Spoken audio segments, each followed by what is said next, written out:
गंगा की सबसे बड़ी सहायक नदियों में से एक यमुना क्वालिटी टेस्ट में फेल हो गई है। केंद्रीय पर्यावरण, वन और जलवायु परिवर्तन मंत्रालय ने सोमवार को जानकारी दी है कि यमुना के जल की गुणवत्ता जांचने के लिए जिन 33 जगहों पर मॉनिटरिंग की जा रही है, उनमें से 22 जगहों का पानी केंद्रीय प्रदूषण नियंत्रण बोर्ड के मानकों पर खरा नहीं उतरा है। इसने देश के कई राज्यों के लोगों के लिए बड़ी समस्या खड़ी कर दी है, लेकिन दिल्ली के लिए यमुना के जल का गुणवत्ता परीक्षण में फेल होना सबसे बड़ी चुनौती साबित होगा। नमस्कार, आप देख रहे हैं न्यूज वॉच इंडिया। मैं आपके साथ रूपाली शर्मा। जल है तो कल है, ये तो हम बचपन से कहते आए हैं, लेकिन क्या आज वो घड़ी आ गई है जब जल का संकट गहराने लगा है? ये सवाल इसलिए क्योंकि ministry of environment, forest and climate change ने सोमवार को बताया कि यमुना नदी में प्रदूषण के स्तर का पता लगाने के लिए जिन 33 जगहों पर मॉनिटरिंग की जा रही थी, उनमें से 22 जगहों की जल की गुणवत्ता CPCB यानी केंद्रीय प्रदूषण नियंत्रण बोर्ड के मानकों पर खरा नहीं उतरी।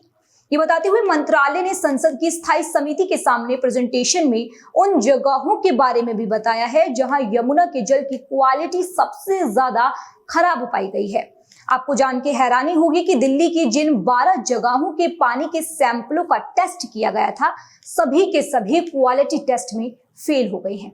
यूपी में भी जिन 7 जगहों पर मॉनिटरिंग की गई, वहां भी सैंपल क्वालिटी टेस्ट में फेल पाए गए, जबकि हिमाचल प्रदेश में मॉनिटरिंग वाले सभी 4 स्थानों का वाटर सैंपल CPC के मापदंडों पर खरा उतरा। हरियाणा में स्थिति अलग देखी गई। यहाँ पर यमुना नदी के पानी की मॉनिटरिंग वाले 6 स्थानों में से 3 जगहों का सैंपल ठीक और 3 जगहों का सैंपल टेस्ट में फेल पाया गया। जब आपकी बड़ी ड्रेन साफ ही नहीं होंगी, उसमें इतना स्कोप नहीं होगा कि वो और पानी ले सके, तो पीछे का जितना भी ड्रेन होगा, चाहे वो इंटरनल रोड्स का है, चाहे वो 60 फुटा रोड का है, चाहे मेन रोड्स का है या रिंग रोड का है, हर जगह पानी जाम होना वाजिब है। आप उसको रास्ता ही नहीं दे रहे। इतने सालों से अभी हमने 3 बड़ी ड्रेन्स का विजिट किया है और उसमें चाहे वो बारापुला थी, कुशक है या सुनहरी पुल है, हर जगह जो देखने को मिलता है कि एजेंसीज में क्लैरिटी ही नहीं थी। करना किसने है? किसी को फुल फ्लेज काम या आप कहिए कि 12 महीने का काम कि आपने ड्रेन पे काम करना है, ऐसा काम नहीं क्लियर हुआ। अब दिल्ली वालों के लिए जानना जरूरी है कि ये खतरा उनके लिए बड़ा क्यों है, क्योंकि राष्ट्रीय राजधानी में सीवेज और नालों का गंदा पानी बिना ट्रीटमेंट के यमुना में गिर रहा है और यही यमुना को प्रदूषित करने वाला मुख्य स्रोत है। दिल्ली की ये जो स्थिति है यमुना के जल को लेकर, इसे आपके लिए थोड़ा और साफ करते हैं। दरअसल दिल्ली में मैली यमुना को लेकर आंकड़ों से जुड़ी जानकारी देते हुए मंत्रालय ने बताया कि दिल्ली में उत्पन्न कुल 3600 MLD में से 791 MLD यानी मेगा लीटर प्रतिदिन सीवेज अनट्रीटेड रह जाता है।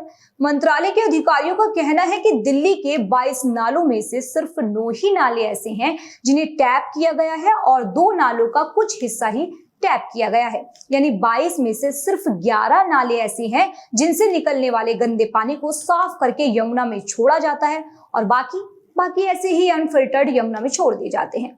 हालांकि तुगलकाबाद, अबुल फजल, ISBT, सोनिया विहार, कैलाश नगर, शास्त्री पार्क, बारापुला, महारानी बाग और जैतपुर में 9 अनट्रैप्ड ड्रेन हैं, जबकि 2 बड़े ड्रेन नसबगढ़ और शहदरा तकनीकी रूप से टैप किए जाने के लिए उपयुक्त नहीं है। बता दें कि दिल्ली के उपराज्यपाल विनय कुमार सक्सेना ने जनवरी 2023 में यमुना नदी में प्रदूषण को रोकने के लिए एक्शन प्लान की समीक्षा के लिए एक उच्च स्तरीय समिति का गठन किया था। अब दिल्ली वालों के लिए तो यमुना का पानी नहाने, पीने और जीने का अकेला माध्यम है। ऐसे में दिल्ली वालों के स्वास्थ्य पर खराब जल का प्रभाव अच्छा तो पड़ेगा नहीं। इसलिए हम ये कह रहे हैं कि ये समस्या और राज्यों के मुकाबले दिल्ली वालों के लिए सबसे बड़ी चुनौती है, क्योंकि दूसरे राज्यों में तो आप देख सकते हैं कि जल के कई और भी सहायक स्रोत हैं।